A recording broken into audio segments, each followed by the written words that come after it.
So, in your point of view, when we discuss a current event, is it more important to draw from the past or looking forward into the future? We need to look into the future. But I must say, in the Chinese case, without understanding the Chinese perspective of the past and Chinese memory of the past and then Chinese representation of the past, the rationale underlying the Chinese representation of the past, you cannot understand the current Chinese policy, and certainly you will not be able to construct a reasonable and reliable and thoughtful understanding or prediction of the trajectory of the Chinese past toward the future.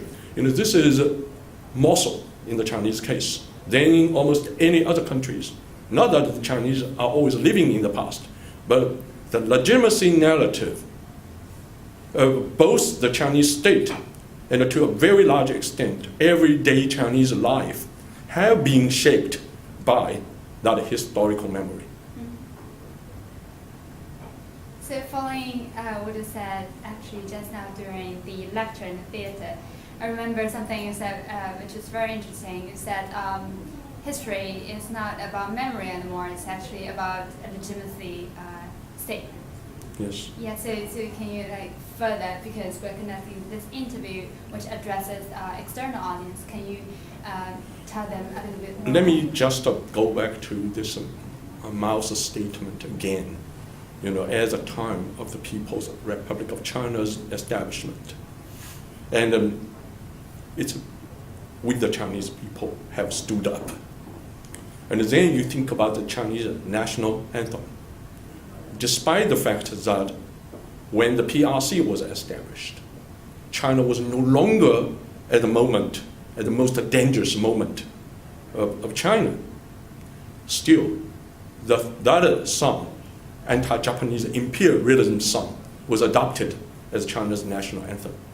And then, I don't know if people know, in 1978, 1979, when China was embarking on the reformed opening process, the content of the national anthem was revised into something, following our wise leader Hua Guofeng to embark on a new march toward modernity, something like that. It was then changed back.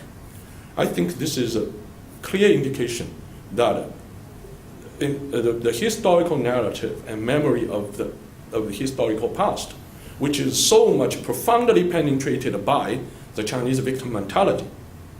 And that mentality actually was unique in the sense that it formed so sharp a contrast with the Chinese collective memory of the nation's glorious past. Right? And that victim mentality actually formed the foundation for this legitimacy narrative of the People's Republic of China. Why should China became this, has stayed like this, and continuously be like this, especially always being placed under the Chinese Communist Party's one-party reign? And you probably also have heard this very famous Chinese saying, which is reflected in the song: if there had not been the Chinese Communist Party, there would have never been the new China. So it put all this together, and you see to what extent history indeed is forming the kind of legitimacy narrative of current day China, and how to sustain the positive aspect of that.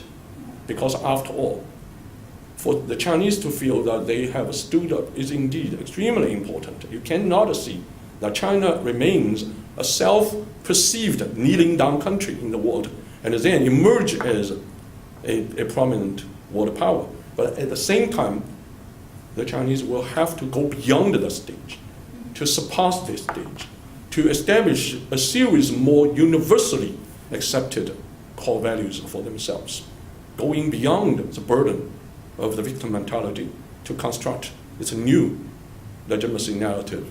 And this is actually what I see from a historian's perspective as the utility of history.